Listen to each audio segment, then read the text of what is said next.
Ассалаумағалейкум, құрметті достар, қалайсыздар? Бүгін біздер монетизацияны қосу бойынша видео түсіргелі жатырмын. Осыған дейін менде каналда монетизация қосылған болатын, бірақ та одан маған доход түскен жоқ.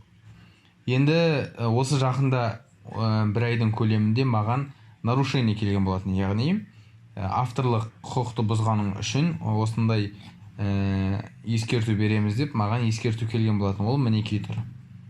Енді ішіне кіретін болсақ, бұл жерде нақтырақ айтылған не үшін деген сияқты. Және де қарап отырсам,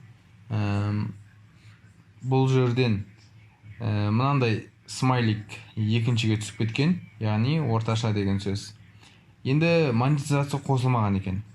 Монетизацияны қосу үшін бүгін мен сіздермен қайтадан өзімнің каналымды монетизацияға қосатын боламын. Ендеше включить дегенді басамыз. Сосын осында бізге экран шығады, яғни барлығын начать, кезекмен шаг бойынша жасаймыз.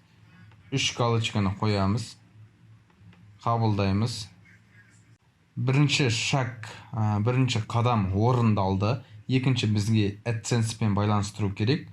Ең көбінің жіберетін қателіктері, сұрақтары осы AdSense-пен дұрыс байланыстыра алмайды. Ендеше кеттік. Далее астындағы осы жерден біздер өзіміздің почтамызды таңдаймыз. Мінекей бұл жерде менің каналымның сілтемесі тұр. Егер сізде болмаса, оны қойсаңыздар болады. Кеттік, принять связь. Переадресация қосылып жатыр. Кеттік. Обновление жүріп болу керек, міндетті түрде. Міне, екінші қадам орындалды. Көріп отырғандарыңыздай связь канала с AdSense установлена дейді.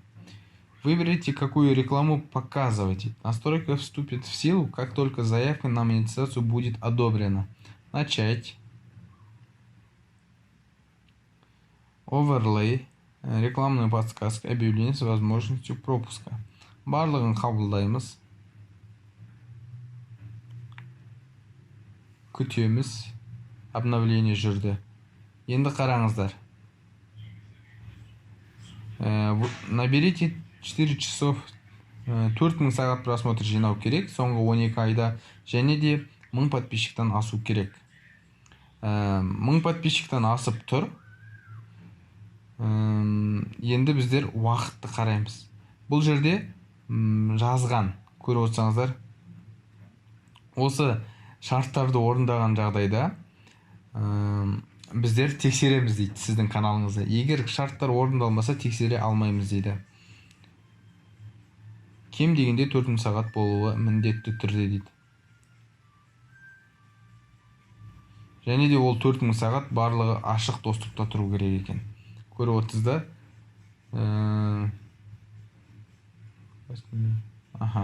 Болды. Енді мен каналға кіремін.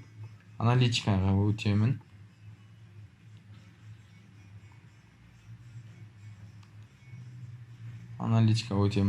Соңғы 28 күндегі статистика нашар.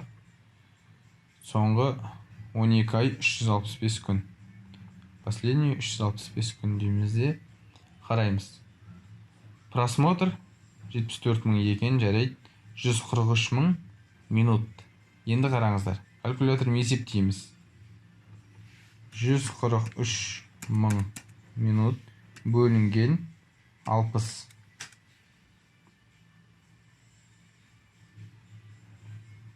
2383 сағат.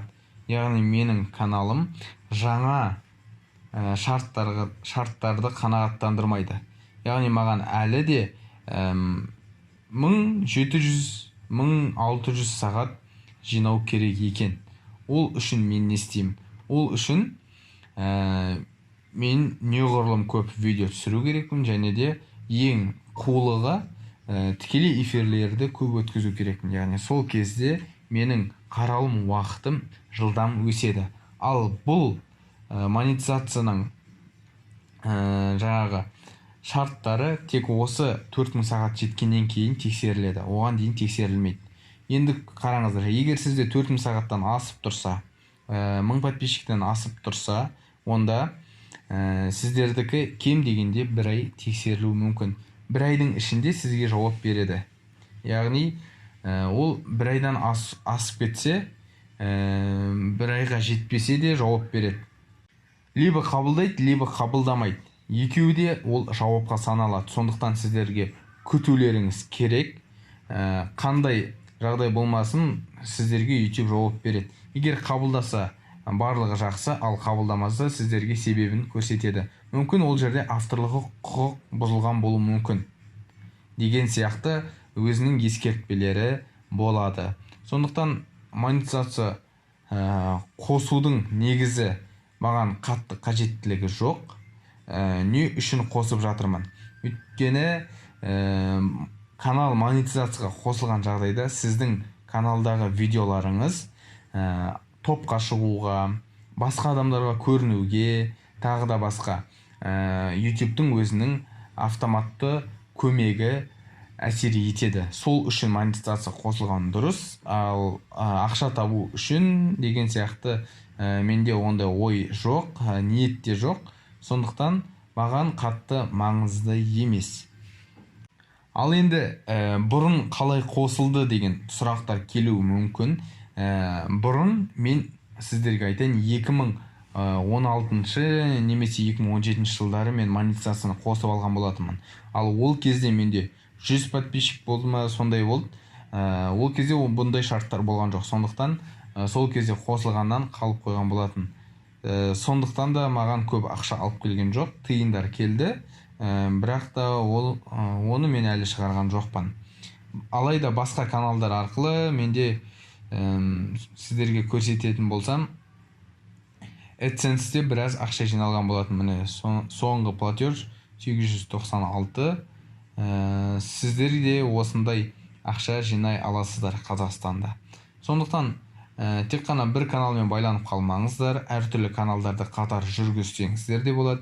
Тек YouTube'тың заңдылықтарын қорғасаңыз, сақтасаңыздар, барлығы ойдағыдай болады. Алдағы уақытта көріскенше, келесі видеоларда жолыққанша, алдағы уақытта AdSense'ке карточканы қалай тіркеу керектігі жөнінде видео түсіретін боламын. Егер керек болса, астына плюс белгісін жазып кетіңіздер. Каналға тіркеліңіздер. Сау, саламатта болыңыздар.